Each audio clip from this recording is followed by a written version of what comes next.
Nutrición Imperfecta con Marta Mármol.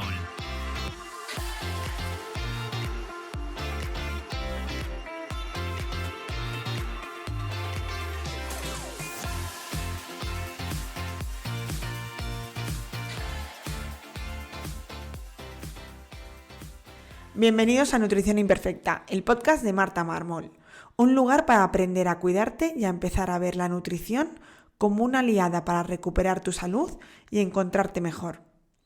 Te recuerdo que puedes descargarte mi ebook gratuito Síntomas digestivos, la gran epidemia en martamarmol.com/ebook y que si quieres que te acompañemos en tu caso particular para recuperar tu salud, puedes reservar tu consulta individual con cualquier persona del equipo, tanto de nutrición como de psicología, en martamarmol.com. Y te recuerdo que si quieres suplementar tu alimentación con proteínas de calidad o suplementos, tienes mi código de descuento MartaMármol en mayúscula en la web de Paleobull. Bienvenidos a Nutrición Imperfecta, yo soy Marta Mármol y en el episodio de hoy vamos a dedicarlo a ver qué tengo que pedir en una analítica, qué valores son importantes. Lo primero es explicar que las analíticas, aunque son importantes y son una herramienta súper útil, no son un diagnóstico en sí mismo, son lo que llamamos pruebas complementarias. ¿Ya que complementan? Pues complementan a síntomas, sobre todo a una buena historia clínica. Por eso es tan importante tener tiempo en consulta de hacer una buena historia clínica o una buena anamnesis. Pero una vez que tenemos esta analítica, no debemos tomar decisiones solo con la analítica. Es decir, si nos ven en consulta, no nos pueden mirar la analítica y con ello ponernos un tratamiento, ¿vale? Son complementarios a esta historia clínica que nos han hecho antes. Aunque evidentemente en muchas situaciones van a ser determinantes y muchos de estos valores no los podemos saber sin haber hecho una analítica. Por ejemplo, se me ocurre unos valores de vitamina D, los vamos a saber solo a través de la analítica, pero sabiendo una buena historia clínica podemos intuir lo que va a salir y luego ver qué pasa, ¿no? Si es una persona que nunca se suplementa y que está, imagínate, estudiando y no sale de casa, pues podemos intuir que tiene unos valores muy bajos. En cambio, si yo le hago una analítica y los tiene muy altos, puedo sospechar, ¿vale? En cambio, si me salen bajos, pues era lo esperable y a partir de ese dato vamos a suplementar. Y así, es decir, nos tiene que cuadrar con la historia clínica. Si en cambio, por lo contrario, es una persona que se suplementa con una dosis bastante alta, me espero unos resultados altos y de repente veo unos valores muy bajos en la analítica, pues sospechar, ¿no? O pensar qué puede estar pasando ahí. Es decir, es complementario a el conocimiento de la situación que tenemos. En consulta es muy común escuchar: no, tengo todas las analíticas bien, ¿no? Mis amigos a veces me lo dicen: tengo las analíticas perfectas. Vale, ¿qué analíticas? Normalmente estas analíticas son muy básicas. La mayoría de la gente tiene analíticas del trabajo que se hace anualmente, que son demasiado básicas. Y luego, cuando nos hacen una analítica general en el médico, tienden cada vez a medir menos cosas por recorte de costes. Entonces, pues son parámetros que no son muy interesantes y que a lo mejor no estamos midiendo los que son interesantes o muy importantes en la decisión de cada persona, como os decía antes, teniendo en cuenta su historia clínica, ¿no? Pues si tiene molestias, si tiene dolores, si está cansado, si se está constipando todo el rato, más determinantes en función de lo que le ocurre a cada persona. Además de que son analíticas muy básicas, ya os digo, con parámetros que luego veremos que a veces nos faltan más cosas, la forma de leer los análisis se ha basado durante años en leer si hay asteriscos, es decir, ver si hay algo que está fuera de los rangos y a partir de ahí fijarnos en ese parámetro, pero una analítica no se mide así. Además de eso, nos tenemos que fijar en lo que son los rangos funcionales. ¿Qué es esto? Los rangos que nos aparecen en la analítica de este parámetro tiene que estar entre esto y esto, y si no te pongo un asterisco, son los rangos de laboratorio, son los rangos de normalidad. Es decir, lo normal en estadística es que estés aquí. La normalidad en estadística mide lo que tiene la mayoría, pero a mí me interesa ver mucho más los rasgos funcionales. Suelen ser rangos más pequeños que nos dicen que lo ideal, la funcionalidad perfecta de ese parámetro debería estar ahí. El mejor ejemplo, para que veáis que los rangos de normalidad de una analítica no tienen mucho sentido, es la ferritina. La ferritina es una proteína que almacena el hierro. Nos va a medir pues la cantidad de hierro que tenemos como en nuestros depósitos, ¿no? Como yo siempre explico, como en el banco, el dinero que tenemos en el banco, esos ahorros de hierro. Pues los rangos de normalidad van del 10, del 9 creo, pero bueno, depende del laboratorio, del 10 al 290. Es decir, si yo estoy en 11, yo ya tengo la ferritina bien, según los rangos de normalidad. Cuando, como te imaginarás, no va a ser lo mismo tener a 200 que a 10 o a 11. Es decir, un rango de funcionalidad estaría mucho más pequeñito, sería un rango mucho más pequeño, y para mí pues va a depender también de si es un hombre, si es una mujer, si está menstruando, si tiene reglas muy abundantes, pero bueno, verlo a partir de 50 me parecería 50, 60, algo ya decente. Evidentemente en 10, en 15, aunque no tengamos asterisco, no es un rango funcional. Y así va a ocurrir esto con muchísimos parámetros. Que además de estos rangos funcionales, muchos parámetros se deben mirar en conjunto y conociendo la situación de la persona, ¿no? Pues lo que hemos dicho, si ha tenido una infección, si tiene alguna patología en concreto, si está tomando algún medicamento. Todo esto puede justificar y entender algunos parámetros, y si no tenemos ni idea de la persona, pues nos vamos a quedar un poco pues sin ese conocimiento y podemos sacar unas conclusiones completamente erróneas. Una vez que sabemos esto, vamos a ver qué parámetros son clave en una analítica, ¿vale? Y que, sobre todo, vamos a ver cuáles nos dan información sobre salud digestiva, hormonal, autoinmune, que al final es más lo que yo veo en consulta y a lo que me dedico, ¿no? Los marcadores básicos, generales, que incluyen una analítica, pues esto básica, suele ser el hemograma, que son los glóbulos rojos, los glóbulos blancos, las plaquetas. Y aunque siempre los vamos a ver, normalmente ocurra lo que ocurra, nadie le da importancia. Cuando digo nadie es en medicina general. Eso nos van a dar información, dependiendo de cómo se eleven, nos van a dar información sobre hacia qué está atacando el sistema inmune en el cuerpo. Yo esto siempre en la consulta lo comparo y lo explico como si fuesen las fuerzas de seguridad del Estado, ¿no? Es decir, vamos a tener linfocitos, neutrófilos, monocitos eosinófilos, y me falta uno, basófilos. Y dependiendo de cómo se eleven, cómo estén en porcentaje, podemos sospechar qué está ocurriendo. Es decir, como os decía, lo comparo con las fuerzas de seguridad del Estado. Que está la policía, pues los bomberos, los antidisturbios. Entonces, dependiendo de lo que tú veas elevado, puedes sospechar de lo que está ocurriendo, aunque no siempre sea así. Si yo veo los bomberos y de repente veo que hay muchísimos bomberos en mi casa, pues sospecho que hay un incendio, ¿no? Aunque no tiene por qué ser así. Los bomberos hacen más cosas, ¿no? Yo siempre digo, están salvando a un gatito, ¿vale? Pero en la analítica podemos ver lo mismo. Si tenemos unos linfocitos muy elevados, podemos sospechar de que nuestro cuerpo está luchando contra un virus, contra algo, en realidad es contra algo intracelular, que suelen ser virus. Pero, bueno, si vamos a ver los eosinófilos muy elevados, podemos sospechar de que puede haber un parásito, o una cándida, o una alergia, ¿vale? Es decir, esto sí que nos va a dar un poquito de información y de sospechas, que si lo juntamos de nuevo con sintomatología, pues ya podemos complementar nuestras sospechas o no. Pero con esos datos también podemos ver si hay anemias, si hay una inflamación, pues como os decía, una infección también. Otro de los parámetros que vamos a encontrar en una analítica básica es la glucosa. Vamos a medir la glucosa en sangre en ese momento que nos hacen la analítica, es decir, una glucosa en ayunas. Es verdad que, pues muchas veces da errores porque va a depender del momento, de si nos hemos levantado estresados, si hemos llegado tarde a hacernos el análisis, si nos da miedo que nos hagan análisis, si estamos llegando tarde al trabajo, yo qué sé. Es decir, como es un momento puntual, pues nos puede dar errores.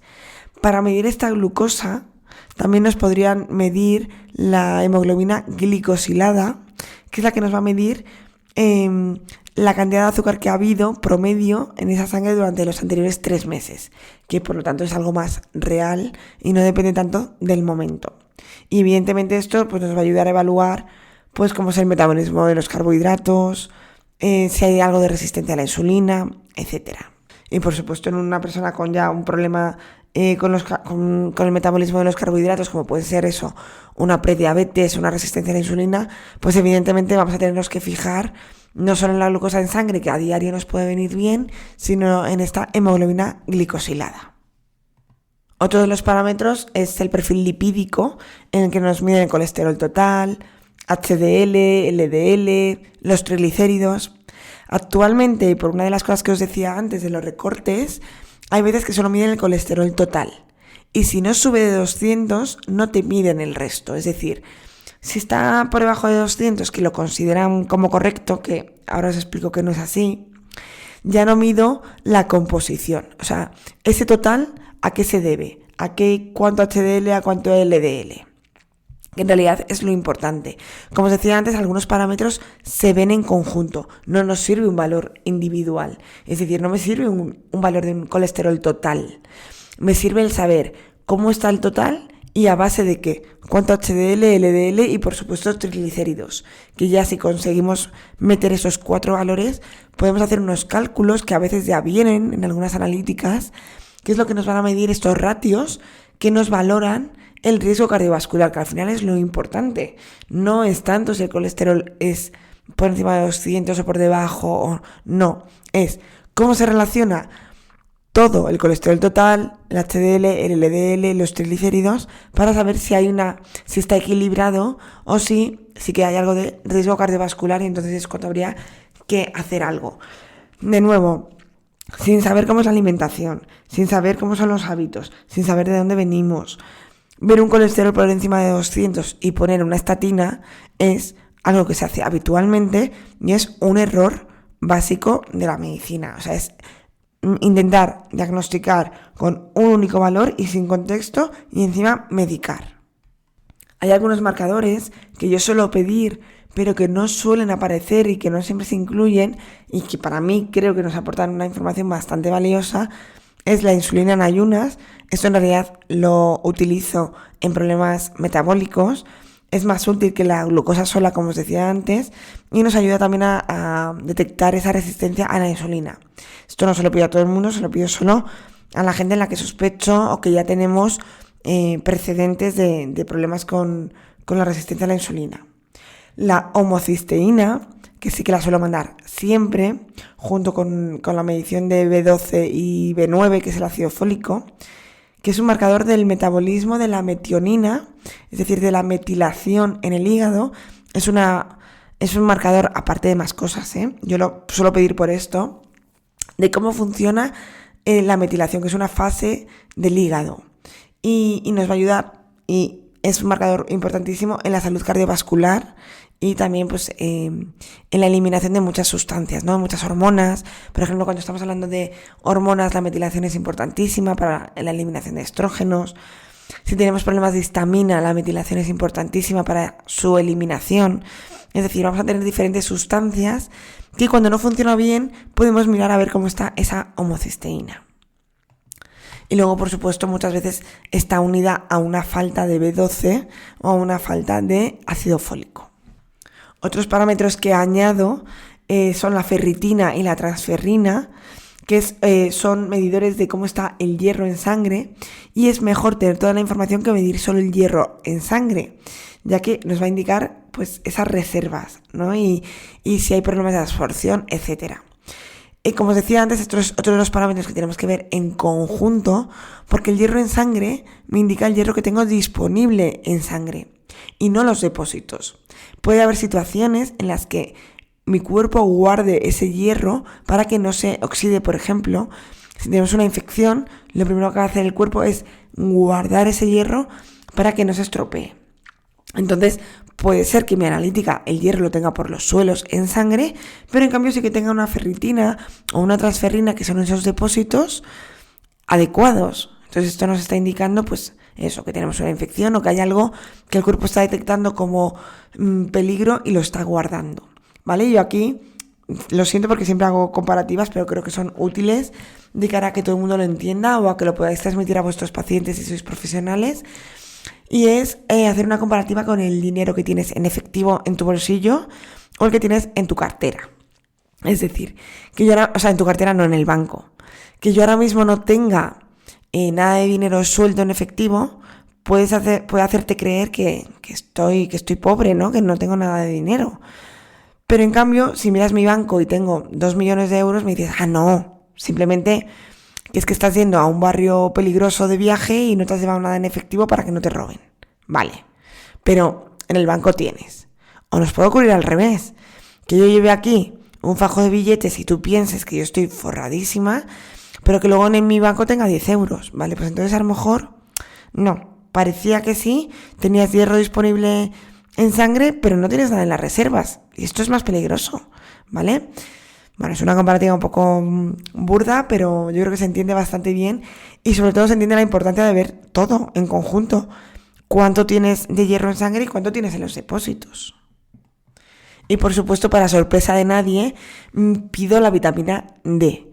La vitamina D de dedo, ya sabéis que es fundamental en todo. En la inmunidad, en los procesos de inflamación, en la salud ósea, por supuesto, en cualquier patología. Es que la vitamina D es necesaria para tenerla correctamente.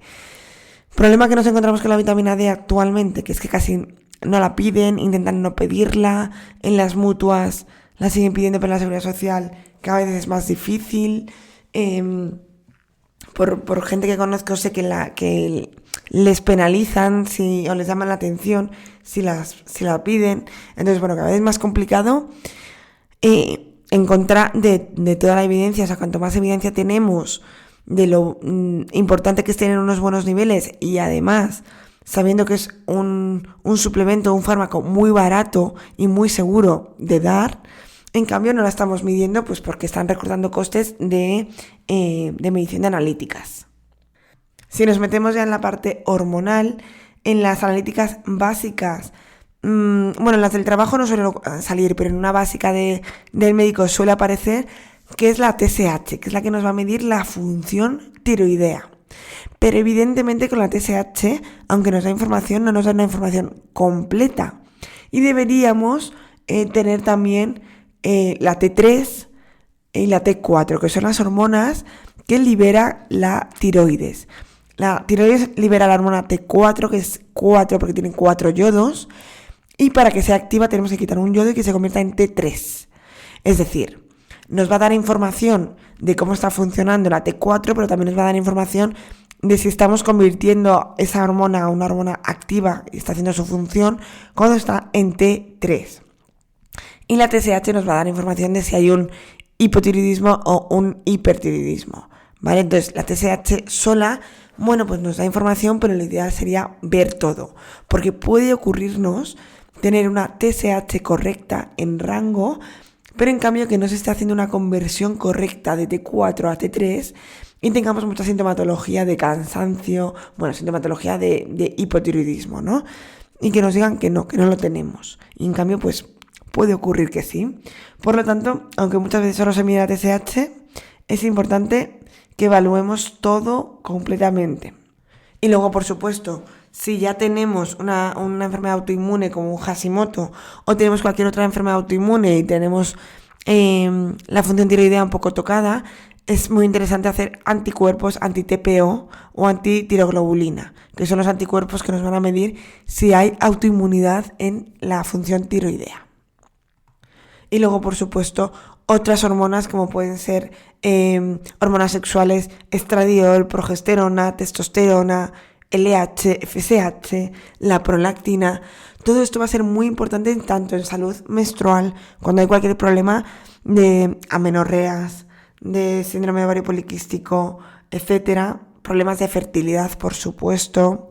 Luego en hombres, problemas de testosterona que puede estar baja, bueno, o en mujeres alta con un síndrome de ovario poliquístico. Bueno, todo esto es muy importante y también es importante que nos midamos las analíticas de hormonas en relación con nuestro ciclo menstrual. Lo ideal en la gran mayoría es los primeros días de ciclo, como del 3 al 5 días de ciclo. Si no tenemos no estamos con menstruación en ese momento, hacerlo cuando se pueda. Y si nos lo hacemos en otro momento del ciclo, es importante apuntar el día que lo hemos realizado para poder interpretar estas hormonas correctamente. Porque evidentemente los estrógenos me van a salir elevados en la primera parte del ciclo y la progesterona en la segunda parte del ciclo. Entonces, para poder contextualizar esos valores, es importante saber en qué momento del ciclo estamos. También podemos hacer algunas mediciones de parámetros que son claves en enfermedades autoinmunes o en cualquier proceso de inflamación. Por ejemplo, podemos ver la proteína C reactiva, que va a aparecer como PCR. Por favor, no confundir con la prueba diagnóstica de una PCR que, por ejemplo, hacíamos con el COVID, ¿vale? O la VSG, que son marcadores de inflamación. Son marcadores generales, no son súper específicos. Es decir, nos pueden aparecer elevados y no saber específicamente por qué. El fibrinógeno también puede ser un marcador de inflamación. Incluso se pueden realizar perfiles de citoquinas, pero eso ya es muy concreto y casi nunca lo veo. Además, si estamos en algún proceso de autoinmunidad, podemos encontrarnos anticuerpos antinucleares que son nos pueden dar pistas sobre enfermedades autoinmunes como artritis reumatoide o lupus. Además, otros marcadores que nos vamos a poder encontrar y que yo pido a veces cuando estamos con problemas digestivos pueden ser marcadores para evaluar la celiaquía, como los anticuerpos antitransglutaminasa o el antidiomisio, aunque ya sabéis que esto es muy, muy limitante, es decir, que nos salga negativo no quiere decir nada y no nos descarta celiaquía. Además, en muchas ocasiones, cuando hay problemas digestivos, además de las analíticas de sangre, es interesante ver parámetros en heces. Analíticas de heces donde podemos ver marcadores como la calprotectina, que es un indicador de la inflamación intestinal. Es una proteína que liberan los neutrófilos, que son las células del sistema inmune, y pues eso nos va a dar información sobre si hay inflamación. Entonces está muy relacionado en casos de enfermedad inflamatoria intestinal, pues un Crohn, una colitis, o casos de inflamación que no tienen por qué ser estos. Es verdad que es un valor que varía mucho, pero es pues un marcador que nos puede ir dando pistas de cómo está el intestino en ese momento. Por encima de 50 se considera inflamación, aunque a mí me gusta verla más bajita. También en heces puedo medir la elastasa pancreática, que nos va a evaluar la función del páncreas. Es una de las enzimas que libera el páncreas y no se degrada en ningún punto del sistema digestivo, del intestino. Por lo tanto, lo voy a medir en heces y si tengo cantidad suficiente, me va a indicar de que mi páncreas ha generado cantidad suficiente. En cambio, si tengo menos, mi páncreas ya me está diciendo que está funcionando poco. Es decir, nos va a hablar de una insuficiencia pancreática exocrina. Y luego analíticas en heces, pero que no se suelen pedir ni en mutuas ni nada. Podemos medir la zonulina, los LPS, la IgA secretora. Esas son cosas que normalmente pido en una analítica de microbiota, de las que os voy a hablar ahora un poquito por encima. Pero normalmente no nos lo miden en el médico. Una de las cosas que sí que nos miden, pero no pido, son parásitos. Porque los parásitos nos los miden en el médico y lo que hacen son 3 muestras y lo que hacen es intentar ver por microscopio los parásitos. ¿Qué ocurre? Que es muy difícil que en una pequeña gota de muestra de heces que yo pongo en un porta del microscopio haya un parásito justo ahí para que el técnico de laboratorio lo esté viendo, ¿no? Entonces, normalmente nos van a dar negativos y en muchas ocasiones será negativo, pero en muchas otras será positivo. Y para mí aquí el problema está en que estamos descartando que haya un parásito cuando en realidad a lo mejor es la causa de los problemas que tiene esa persona. Entonces, los parásitos yo siempre los mido por PCR, ¿vale? Y al igual que medimos en heces, podemos medir también en orina. En orina muchas veces nos van a medir, cómo está el pH, si hay leucocitos, cómo está nuestra función renal. si tenemos un filtrado correcto. Y también, además de esto, podemos hacer ácidos orgánicos en orina, que nos van a dar información sobre el metabolismo energético, de estrés oxidativo o incluso de la microbiota intestinal. Yo es algo que hago muy puntualmente, no es algo que pida de normal, y en algunas situaciones, pues para saber algunos valores, podemos hacer análisis de ácidos orgánicos en concreto. Y para terminar, y porque no quiero dejarlo así, aunque a lo mejor merece un episodio distinto, son las pruebas de microbiota intestinal, en las que se va a medir a través de diferentes técnicas o de PCR o de cultivo los diferentes microorganismos que tenemos en el intestino. Y esto nos ayuda muchísimo a identificar disbiosis, es decir, desequilibrios de la microbiota intestinal, alteraciones, nos puede ayudar un montón para saber qué es lo que está pasando y qué es lo que le está causando este desequilibrio, malas digestiones, hinchazón, al paciente. No siempre es necesario, a veces podemos intuir lo que está ocurriendo y no tenemos por qué gastar este dinero en una prueba que son caras. Entonces no es necesario, hay veces que sí, y es una herramienta muy muy útil porque además de la microbiota intestinal nos pueden dar indicadores como ácidos grasos de cadena corta, como lo que hemos visto antes, elastasa, calprotectinas, IgAs, zonulinas. El pH nos puede sacar los parásitos, nos puede dar un contexto bastante bueno para poder empezar a trabajar bien orientados. Pero si queréis que os hable de test de microbiota intestinal, me lo apunto, me lo decís y hacemos un episodio distinto, específico, para no alargar mucho más sobre eso.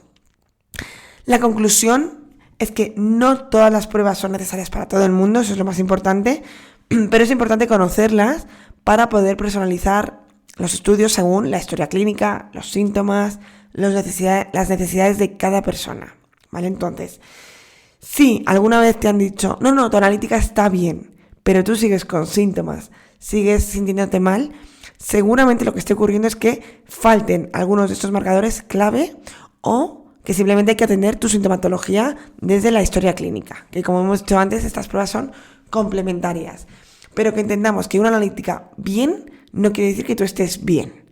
Y eso yo creo que es de los mayores problemas que hay, que invalidan tus síntomas, lo que tú estás contando, por tener una analítica correcta, ¿vale? No se puede hacer, eso es uno de los mayores errores, y si la analítica sale correcta, hay que o seguir buscando en otro lado o empezar a tratar sin un diagnóstico evidente ni claro, ¿vale? Y por supuesto contaros que nosotras en consulta interpretamos las analíticas y las tenemos muy en cuenta a la hora de hacer un tratamiento, aunque sea nutrición. Yo hago nutrición clínica y tengo en cuenta todo y hago estudio de analíticas, incluso tengo visitas con pacientes que ya a lo mejor nos vemos cada año, cada 6 meses, simplemente para hacer una revisión completa de una analítica completa que le solicito antes. Y ahora sí que sí, con esto finalizamos este episodio. Espero que no os haya hecho muy largo, seguro que me he saltado algún parámetro que sea importante o que os suelan medir, pero yo por lo menos son los que he destacado, los que más suelo mirar o los que más suelo poner en práctica o poder utilizar en consulta tras ver una analítica, aunque por supuesto hay muchísimos más y van a depender ya de cada patología concreta, que no nos vamos a meter en esto porque era una analítica general. Espero que os haya gustado, que os haya servido y que, como siempre os digo, que si os ha gustado le deis a seguir o a me gusta en la plataforma donde me estéis escuchando, que me dejéis algún comentario o que lo compartáis con aquellas personas a las que les pueda parecer interesante, y así me ayudáis a mí a llegar cada vez a más gente. Nos escuchamos en el siguiente episodio aquí en Nutrición Imperfecta.